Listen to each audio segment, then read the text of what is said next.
بسم اللہ الرحمن الرحیم. السلام علیکم. حکیم لطف اللہ صاحب اور ابھی ڈاکٹر شاہد مرتضیٰ چشتی صاحب انہوں نے آج کی اس تقریب کے حوالے سے آپ کو بتایا. اس کی جو سب سے امپورٹنٹ بات تھی، آج کے جو ہمارے امپورٹنٹ مہمان ہیں، جو ہمارے چیف گیسٹ ہیں، وہ ہے غلام رسول پاکستانی. آپ سوچو کہ ان کے نام کے ساتھ پاکستانی کیوں لگا ہوا ہے، حالانکہ ہم سب پاکستانی ہیں. پاکستان سے جو محبت کرتے ہیں، اس محبت کا اظہار لوگ جو کرتے ہیں مختلف ذرائع سے، محبت کا اظہار ہم سب بھی کرتے ہیں اپنے اپنے انداز میں، اپنی اپنی باتوں سے اور اپنے مختلف کاموں سے. لیکن وہ کام جو زیادہ نمایاں ہوتے ہیں، جو آپ کی شناخت کا باعث بن جاتے ہیں، وہ آپ اپنے وطن کی محبت کی خاطر کرتے ہیں، وہ آپ کے نام کے ساتھ آپ کی شناخت بن جاتا ہے. غلام رسول پاکستانی بھی انہی پاکستانیوں میں سے ہیں جنہوں نے ملک پاکستان سے محبت کرتے ہوئے وطن کی مٹی کی خاطر مختلف شہروں میں، بلکہ پاکستان کے چپے چپے میں جا کر، ہم لوگ ابھی حال ہی میں مریکا ٹور کر کے آئے ہیں، گئے نا آپ میں سے بہت سارے بچے. کیا وہاں پر آپ نے کہیں پر یہ ضرورت محسوس کی کہ یہاں پہ کوئی کچرا پڑا ہے، اس کو اٹھا کر ہم صاف کر دیں؟ سوچا؟ نہیں سوچا. ہم نے نہیں سوچا.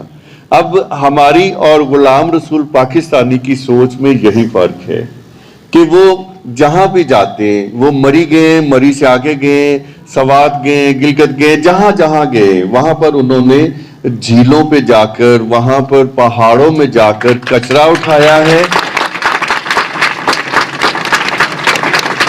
اور اس کچرے کو، اس ایریے کو جا کر صاف کیا ہے، جو ہم نے نہیں سوچا. ہم بھی گئے، ہم نے نہیں سوچا.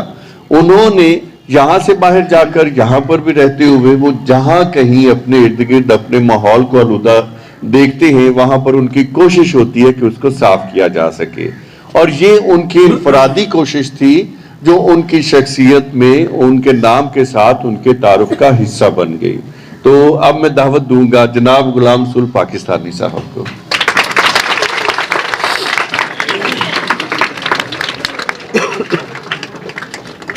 بسم اللہ الرحمن الرحیم. السلام علیکم.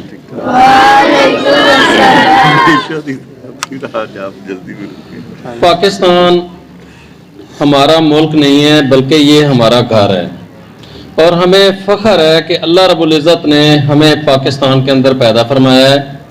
پاکستان پوری دنیا کے اندر سب سے زیادہ خوبصورت ہے. یہ میں نہیں کہہ رہا ہوں، بلکہ جو پوری دنیا سے ٹورسٹ آتے ہیں ہمارے شمالی علاقہ جات کو دیکھنے کے لیے، جیسا کہ آپ لوگ مری گئے، اسی طرح کشمیر ہے، KPK ہے، گلگت بلتستان ہے. ہماری یہ جو بلندیاں ہیں، جو بلند و بالا پہاڑ ہیں، ہماری چوٹیاں ہیں، اور ہمارے وہ سرسبز اور شاداب میڈوز ہیں، ہماری جھیلیں ہیں، ہماری آبشاریں ہیں، ان کو دیکھنے کے لیے پوری دنیا کے جو ٹورسٹ ہیں، ان کا یہ خواب ہے کہ وہ ہمارے ملک کے ان حصوں کو دیکھیں. کیوں کہ اس طرح کی خوبصورتی پوری دنیا کے اندر کہیں پر بھی نہیں پائی جاتی ہے. اب پوری دنیا کے جو ٹورسٹ ہیں ان کی یہ جنت ہے. کون سی جگہ؟ پاکستان کے شمالی علاقہ جات. اور ہم ان کا کیا عشر کرتے ہیں؟ ہم وہاں پر جاتے ہیں، کھاتے ہیں، پیتے ہیں. یہ جو ڈبے ہیں جوس کے، بوتلیں ہیں، ریپر ہیں بسکٹ وغیرہ کے، چپس وغیرہ کے، ان سب کو وہیں پر پھینک کے آ جاتے ہیں. گویا ہم جو پوری دنیا کی سیاحوں کی جنت ہے، اس کو ہم گندا کرنے میں اپنا کردار ادا کر رہے ہیں. تو ہم سب لوگوں کو اپنے ملک کو صاف کرنا ہے، کیونکہ یہ ہمارا ملک نہیں ہے، یہ ہمارا گھر ہے. اور اپنے گھر کو صاف کرنے کے لیے ہم اپنے سکول سے، اپنے گھر سے، اپنے گلی اور محلے سے ہم اس کا اسٹارٹ کریں گے. اور تمام جگہوں کی، کہیں پر بھی ہم ریپر نہیں پھینکیں گے. کوئی اگر ہم میں سے پھینکتا ہے تو اس کی وہ بوتل یا ریپر یا کوئی بھی وہ چیز اس نے پھینکی ہے، اس کے سامنے اٹھا کے کچرا دان کے اندر ڈال دیں. دوسری بات یہ ہے کہ پاکستان کے اندر